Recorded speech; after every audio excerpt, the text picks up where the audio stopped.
Hey guys, Keith Boykin here. It's Monday, it's SEC days. We've got like 3 Saturdays before SEC football, and I have Jason Goolesby here with me. You know, if dirt's being moved in Lebanon, this is the man that you go and watch the videos on. Everybody knows I'm a Florida fan. Jason? I am an Alabama fan. So we all hate this guy already. Like, we all know who's going to win the championship already.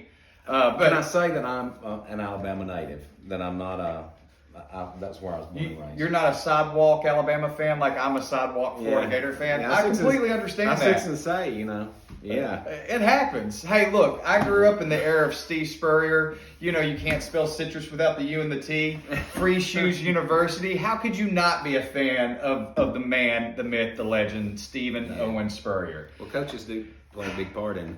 They do. There's a reason there's so many Alabama fans up here. Well, it's because Tennessee has sucked for so long. But before that, are you talking about like the David Palmer years when Tennessee actually was pretty good and when Alabama was a lot of people my age, their dads grew up being Bear Bryant fans, and so they become fans too. Correct. So there's a lot of them. But we're here to give you our picks on how the East is going to be, how the West is going to be, and who we think is going to win the SEC championship. Right. I'm pretty sure you already know who he's going to pick. But anyways, we'll start right off the bat. All right, we're going to start in the East. Right. So in the East, I think it's Georgia number 1, Tennessee number 2, Kentucky and Florida. They'll be 3 or 4. And I don't know if it's a revenge year for Florida or not. We'll get into that later. South Carolina is the 5th team in the East for me. And then Vanderbilt and Missouri are kind of a push. I don't know which one beats the other to get to be the 6th best team in the East. So I was listening this morning and give you an idea of how bad Missouri is. Missouri only had 2 more passing touchdowns last year than Vanderbilt. That doesn't surprise me. 2 more. And they don't have a quarterback right now. I think that they're still in the quarterback competition. So their quarterback was their coach, Drinkwitz, is that his name? Derkowitz. Okay. Derkowitz was hoping to score something in the transfer portal, and it did not happen.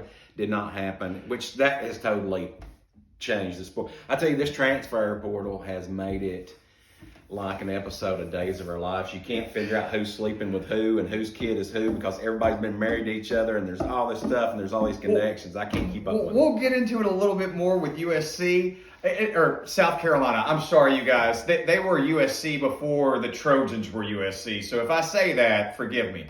But like South Carolina went out and got a used up quarterback from Oklahoma who was under a quarterback coach at Oklahoma, and he couldn't get anything out of him. Yeah. So, South Carolina, you beat Florida last year. They may be coming back. That's where all this hate for South Carolina is coming. Maybe. Don't worry, we'll get to Texas A&M in a little bit. I'll get to hate on. I'm with you, Keith. I think Georgia is hands down, the favorite.